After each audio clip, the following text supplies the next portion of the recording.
Muy buenas a todos. Aquí estamos en otra entrevista del blog numismático. En este caso está conmigo Francisco Jordi Páez. Francisco es un investigador numismático que es natural de Jerez, aunque ahora mismo reside en Ceuta. Y bueno, no estamos aquí hablando de moneda de Ceuta, aunque ahí habría mucho que hablar, ni tampoco de moneda gaditana, o no directamente. Vamos a hablar de su investigación, que es sobre las monedas de Lebrija. Son Lebrija, es este pueblo de Sevilla, de la provincia de Sevilla, que acuñó moneda durante la Edad Antigua. Luego ya posteriormente no acuñó moneda. Y son justamente estas piezas las que ha investigado Francisco. Pero bueno, antes de entrar en la investigación, hay que decir que buenas tardes, Francisco, ¿qué tal? Buenas tardes, Adolfo. Muchas gracias. Lo que te quería preguntar de entrada es ¿cuál es tu interés sobre la numismática? ¿Por qué te despertó este interés? Yo en la numismática encuentro la oportunidad de poder ver con los ojos del pasado las identidades cívicas, en cierto modo el origen de los lugares que observamos con los ojos de ahora. Entonces, eso fue lo que a mí me llamó principalmente la atención.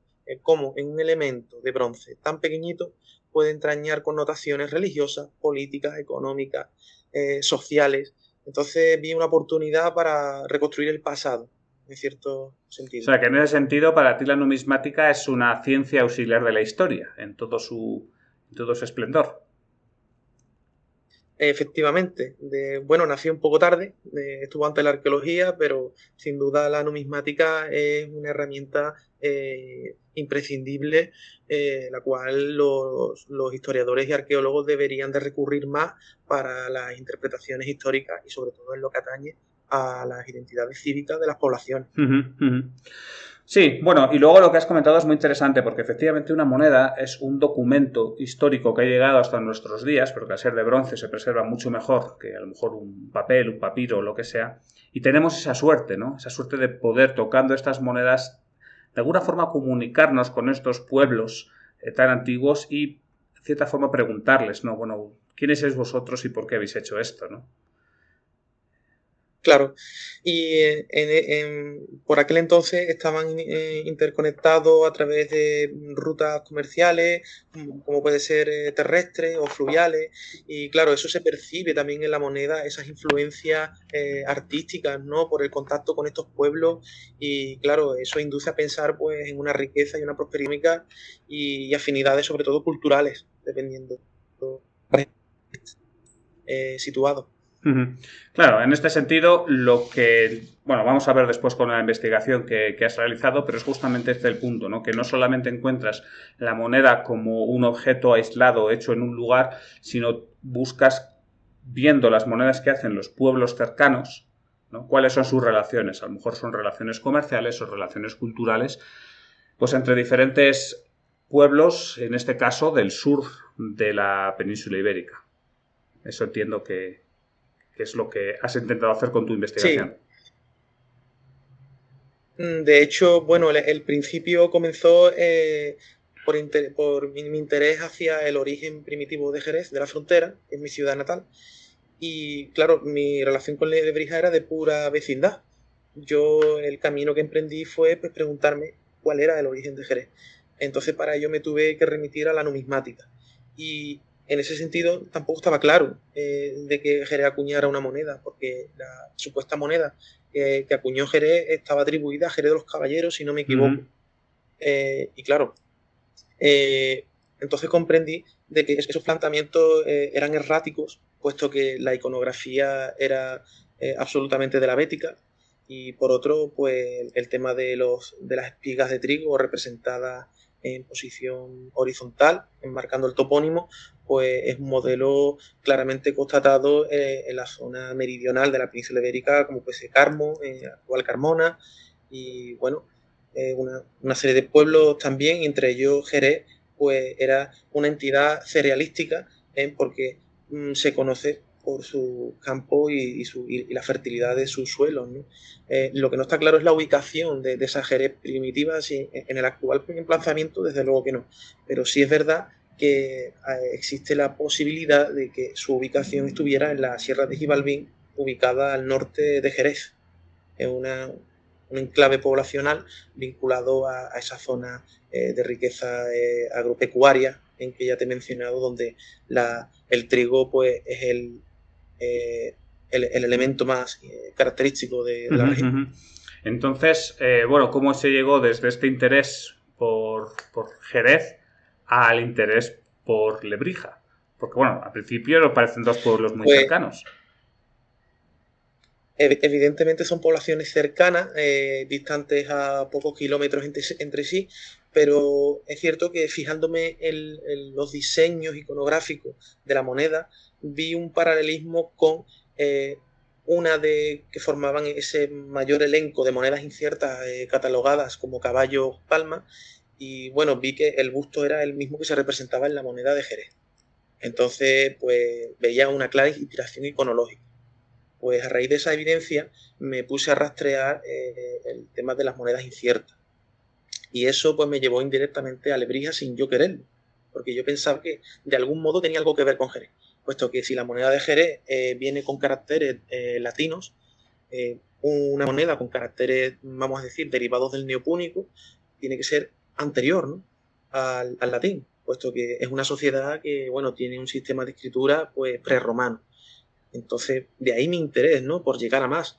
Y lo que nunca imaginé es que esas monedas pues emanarían todas de la propia Lebrija como un centro regional, ¿no?, que acuñó la moneda más importante de la zona del paleoestuario. Y claro, me está remitiendo ya a un ámbito no local, sino supralocal, o sea, un ámbito regional, con paralelos en otros lugares. Es bien constatado como Lérida, que fue el antiguo Iltirta, capital de los Ilergetes, que en un momento determinado de transición dio lugar a la ciudad romana de Ilerda. Y claro, en ese tránsito existe una moneda que entraña elementos iconográficos de Ilerda y epigráficos, la pervivencia de Iltirta. Entonces ahí está el quid de la cuestión. Eso mismo encontré en Lebrija. O sea, esa moneda que se atribuía a supuestamente a diversos lugares, ¿no?, y no estaba muy bien localizada ni identificada, parecía que tenía mucho que ver con esa nabrisa romana y con las inciertas. Y de ahí pues pudimos ya rastrear todo lo que se ha expuesto hasta ahora. Entonces vamos a ver, para hacer una especie de resumen, porque ha salido muchas cosas. Sí. O sea, en el caso de Lérida, porque a lo mejor eso es más claro, entonces primero tendríamos unas monedas con un alfabeto íbero, ¿no? Y luego hay unas monedas con un alfabeto latino, pero hay una moneda de transición. ¿No? Claro, entonces, claro, en el caso de Lebrija, pues entonces no teníamos esto mismo. O sea, tenemos las monedas que son muy conocidas, claro, que son monedas hispano-romanas, o sea, ya monedas con un alfabeto latino. Y luego había unas cuantas monedas con alfabeto neopúnico, pero que nadie atribuía a Lebrija. Pero claro, si encontramos un punto de transición, entonces ya podemos reconstruir la serie completa. Esa es la idea. Efectivamente, Adolfo. Vale. Esa es la clave. Y entonces, ¿cuál fue ese momento de eureka, o cómo se llegó a ese momento de un momento de una moneda de transición?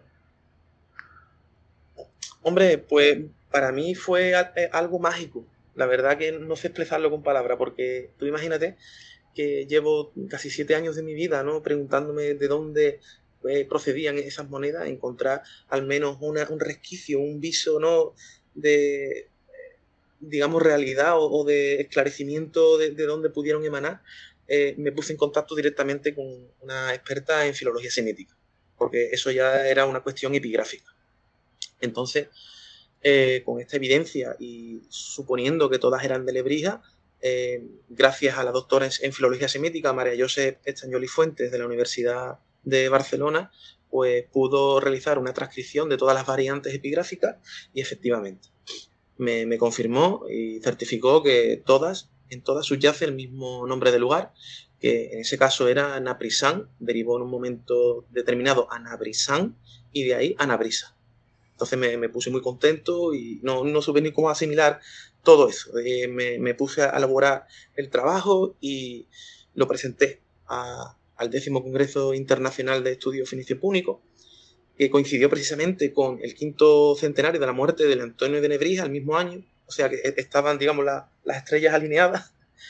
Y bueno, pues jugué todas las bazas y la suerte quiso que me aceptaran el trabajo, cosa para mí totalmente inesperada también. Y la verdad que fue para mí una experiencia única el hecho de ir allí, coger el avión, conocer a tantas personas y claro, y la respuesta del ámbito académico fue pues sin duda muy positiva.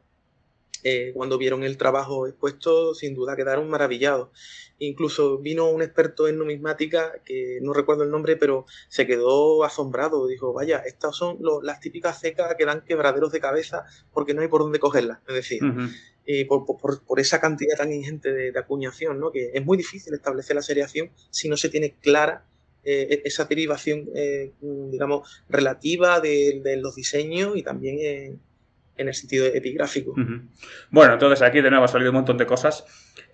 Por destacar algunas de ellas, a ver, está el tema de Nabrisa, hemos dicho Naprisan, que deriva a Nabrisa, y luego ¿qué tiene que ver aquí con Nebrija? O sea, porque a todo el mundo conoce a Antonio de Nebrija. Yo pensaba que Lebrija era Nabrija en latín. No, bueno, la evolución completa de la ciudad parece ser que era Naprisán, de ahí a Nabrisán, luego Nabrisa romana, y de Nabrisa a Nebrisha, andalusí, ya pronunciado con una E, pero se escribe con A, y a Lebrisha. Esa lambdandización ya surge ya en época ya castellana, dando lugar a Lebrixa moderna o castellana, y derivando a la actual Lebrija. Entonces, esa es la evolución, digamos, completa del nombre de la Entonces, ciudad. Antonio se lo inventó. Pero está claro, Don Antonio se lo inventó. Claro. Nebrija viene de eso, de Nebrisa, de esa ciudad que te comenté que se inventó Silio Itálico en el siglo I, ¿no? En relación pues al origen mitológico de la propia localidad, que relaciona con la palabra griega nebris, que significa piel de cérvido, puesto que le atribuyen al dios Baco, que vino con sus huestes, se instalaron en la propia Lebrija y se abastecieron del agua, según la mitología, para saciar la sed, y consagraron el monte a la piedad. O sea, todo eso lo decía Elio Antonio de Nebrija. Y claro, su apellido nunca ha sido Nebrija, sino Nebrisensis. Él se decía Nebrisensis, de Nebrisa, porque seguía Silio Itálico y era un humanista y tenía que seguir pues lo que decían los clásicos, y en cierto modo pues es lo que había, ¿no? Según la fuente clásica. Esa mención a Nebrisa sin duda es una referencia mitológica en el contexto de la Segunda Guerra Púnica, puesto que está escrito en la obra de Púnica, de Silio Itálico. Vale, y luego está el tema de la epigrafía, de los idiomas que había por el sur de la península, allá, pues eso, en la época de la Segunda Guerra Púnica y posterior. Y es que, o sea, la actual Andalucía, bueno, claramente Andalucía es hoy en día un territorio muy diverso dentro de España, ¿no? Pero también lo era hace 2200 años, o sea, había un conglomerado de pueblos tremendo. Y yo lo que veo es que los numismáticos y también los historiadores muchas veces se basan en la epigrafía para poder hacer algún tipo de clasificación. O sea, hablamos, por ejemplo, eso de cecas neopúnicas, de cecas libiofenicias. Nos estamos refiriendo a la epigrafía, ¿no? Entonces, ¿por qué es tan relevante y la epigrafía para estudiar ese tipo de monedas? Y bueno, que también es la base de tu trabajo, ¿no? Al final ha sido gracias a la epigrafía cuando has podido determinar la serialización de estas monedas. Efectivamente, la escritura, como te dije, es una manifestación material de la cultura, y donde existen diferentes tipos de usos de escritura, también existen usos diferentes de escritura. Entonces, lo que da lugar a culturas ciertamente diversas en ámbitos donde compartían usos comunes, ¿no? En este caso el alfabeto, bueno, neopúnico es el más predominante en la zona meridional.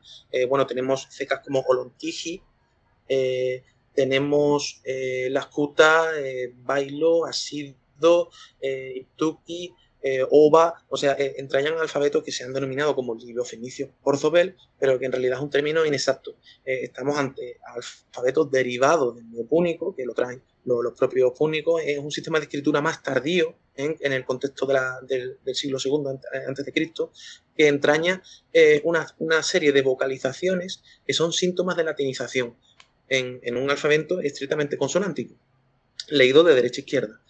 Entonces, el uso de estas vocales pues da pie pues, a pensar de que eran sociedades que ya intentaban pronunciar el latín, intentaban hablar como los romanos.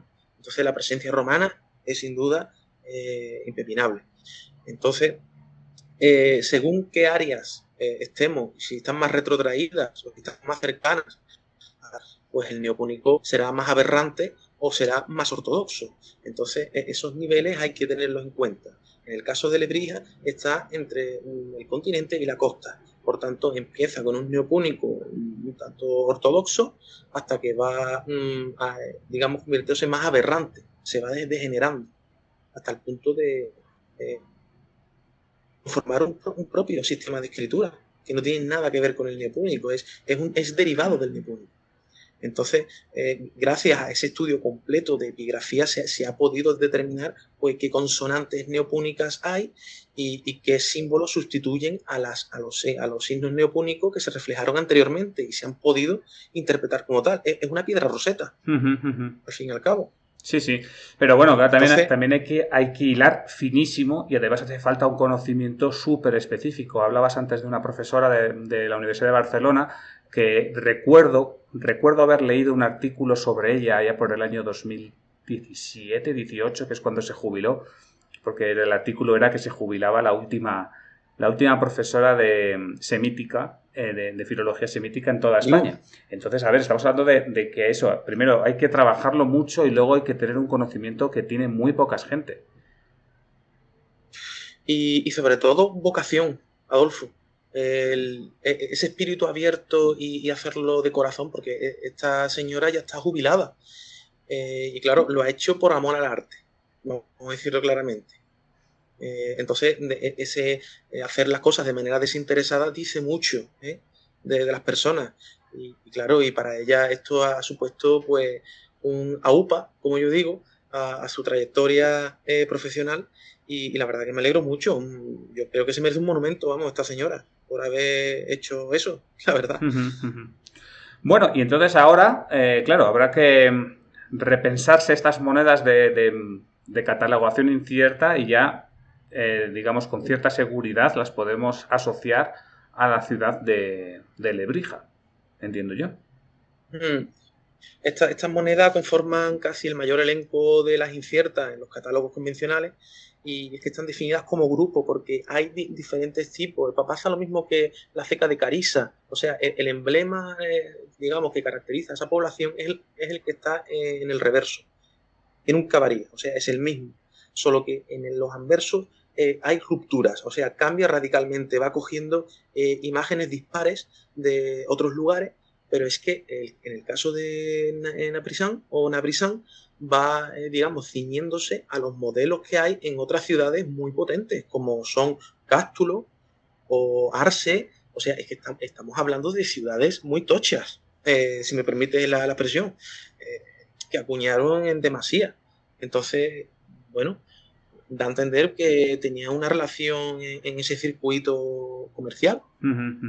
O sea, que no se movía en un ámbito estrictamente local. Muy bien. Y sin embargo, pues, sí, ocurre eso, vamos. Bien. Y luego te quería comentar también del tema del coleccionismo, porque me dijiste que tú no eres coleccionista como tal. Sin embargo, te has apoyado bastante en colecciones privadas o en monedas que han aparecido pues en venta privada.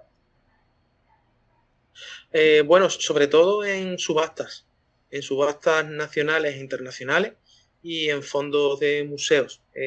Aunque no lo creamos, hay bastantes monedas de Lebrija en fondos museísticos, como es en el caso de la colección Lorich del siglo XIX, que está en el Economist, allí creo que en Luxemburgo, ¿no? Si no me equivoco. Y claro, contacté con ellos y me facilitaron toda la información, todas las imágenes de las monedas, y claro, eso me sirvió a mí para contrastar unos cuños con otros y poder realizar un trabajo de vectorización en el que se representen todos los detalles, y eso forma parte de reconstruir la historia de ese lugar.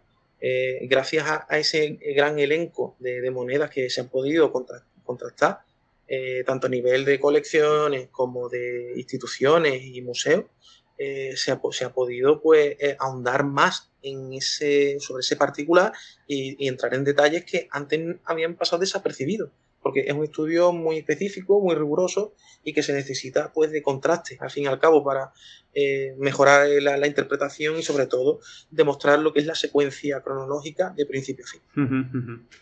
Bueno, y ahora pues no, los coleccionistas ya tienen una ceca nueva que coleccionar, ¿no? Que es la ceca esta de Lebrija. Sí.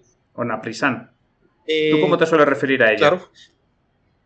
Yo Naprizán, porque el topónimo empieza con una nun inicial, una alef, luego va seguido de una p, que derivó después a una vez, porque son labiales que se suelen confundir en neopúnico, la p deriva una vez, y luego el signo más que siempre perdura es la samek, que también se suele confundir con una shin. De ahí la importancia de saber de dónde emanan estas acuñaciones para poder interpretar el topónimo, porque consultando la bibliografía encontré una propuesta etimológica para Lebrija del erudito bíblico Samuel Bochart, que decía que había un vocablo semítico que era naepritza. Vaya, pues ahí ya entraña una samek para Lebrija. Entonces, esa premonición por parte de este autor del 17, pues la verdad que también ha sido una suma más, un añadido a esta aportación, ¿no? Encontrar una etimología naepritza, que significa manantial, según la interpretación, pues la verdad que ha sido increíble. Y de hecho, rastreando ese vocablo semítico, lo hemos encontrado en dos palabras hebreas, que es na, que significa habitación o lugar, y pritza, que significa romper una brecha o brotar. Entonces, hemos dado con el origen semítico de esa etimología, y luego con el vocablo completo, más el topónimo. O sea, es que ha sido una ristra, una consecución de datos que han ido hilando uno tras de otro conforme ha ido avanzando la investigación. Bueno, a ver, yo creo que es una investigación muy interesante. Bueno, tampoco es que yo sea aquí el más experto en estos temas, ¿no? Obviamente, pero a ver, me parece que hay una contribución muy seria. Y bueno, también te digo que he visto tesis doctorales de numismática con bastante menos contribución de lo que tú has propuesto en simplemente un congreso nacional. Entonces, a ver, yo lo mínimo que te recomendaría sería que lo publicases en una revista y a poder ser internacional, porque yo creo que hay suficiente enjundia para ello, ¿no? ¿Y cuáles son? De hecho, de hecho se va a publicar como artículo científico en las actas del Congreso. Pues, el único problema es que, claro, tarda mucho en publicarse. De ahí que yo me haya anticipado y haya anunciado todo esto, pero yo quería que se supiera. Hay que sacarlo en una revista. Hazme caso, esto hay que sacarlo en una revista. Una cuestión. ¿Cuáles son las líneas futuras? Si es que hay líneas. ¿Por dónde va a seguir tu investigación? Mi investigación va a seguir por las monedas inciertas. O sea, ya hemos acabado con ese bloque del 80% que te comenté, y ahora vamos a centrarnos en un 15% que nos está remitiendo pues al condado onubense, en Huelva, también con carácter neopúnico. Y bueno, yo pues estoy colaborando estrechamente con María José Estañol y Fuente para poder reinterpretar algunos epígrafes que han sido estudiados por semitólogos y en el cuadrante suroeste peninsular, y poder pues a lo mejor sacar algún topónimo nuevo relacionado con una ceca conocida, o bueno, alguna sorpresa habrá. Pero en principio yo creo que lo de Lebrija ha sido un antes y un después, y esto pues tiene que seguir adelante sí o sí, de lo posible. Muy bien, bueno, pues no sé si quieres comentarnos algo más al respecto de tu investigación o de las monedas íberas del sur. Sí, bueno, me gustaría comentar eso, el tema de las etnicidades. Me parece un tema bastante interesante, puesto que, bueno, nos define exactamente qué comunidades viven en un determinado lugar. En el caso de Lebrija, el topónimo Naprisán me recuerda mucho al de Huesca, que era Volscan, terminado en esa N al final del topónimo, que derivó a Osca romana. Y claro, esos paralelos, ¿no?, que encontramos con ciudades potentes que acuñaron moneda en proliferación, me llama la atención. Y es que a lo mejor hubo nexos o relaciones entre estas comunidades y, bueno, encontrar elementos, como te decía, celtibéricos en una moneda catalogada como púnica, pues la verdad que ahí está la gracia, ¿no? Esa mezcla, que es, pues, un lugar neutral donde recibió influencias tanto del ámbito meseteño como costero. Y eso define mucho lo que es la zona en cuanto a su geografía, acotamiento, etnicidad. De ahí que sea muy importante la numismática como herramienta para interpretar el pasado, porque gracias a ella se puede ahondar muchísimo en la identidad de estas poblaciones. Sí, y además que son poblaciones especialmente ricas y diversas y variadas cuando hablamos del sur de la península ibérica. Sí. Muy bien, bueno, pues nada, yo creo que aquí podemos acabar con la entrevista. Yo te lo agradezco mucho, Francisco. Y bueno, antes una recomendación, me imagino que a ti no te haga falta la recomendación, pero para todos los que vayan a Ceuta, ya que estamos allí, el mejor restaurante marroquí que yo he estado en mi vida no está en Marruecos, está en Ceuta. Es el restaurante Oasis del Monte Hacho. Está... ¡Buah! Sí, ¿verdad? Sin duda, te lo compro. Es maravilloso. Entonces, si pasáis por Ceuta, id al restaurante Oasis. A mí no me están pagando nada por eso. Y os pedís unas breguas. Y cuando estéis comiendo la bregua, os acordáis de mí. Y ya está. Eso. Además, de verdad. Bueno, pues nada, Francisco. También muchas gracias a todos los que nos hayan escuchado esta entrevista, que yo creo que ha sido muy interesante. Nos permite también entender cómo es esta investigación, porque muchas veces que simplemente agarramos los catálogos y vemos tal la moneda asignada a tal ciudad y parece como que eso está dado, pero no, detrás de cada una de esas asignaciones hay muchísimo trabajo, como nos lo ha mostrado Francisco. Así que nada, Francisco, muchas gracias. Muchas gracias, Adolfo. Un saludo. Un placer. Y hasta luego.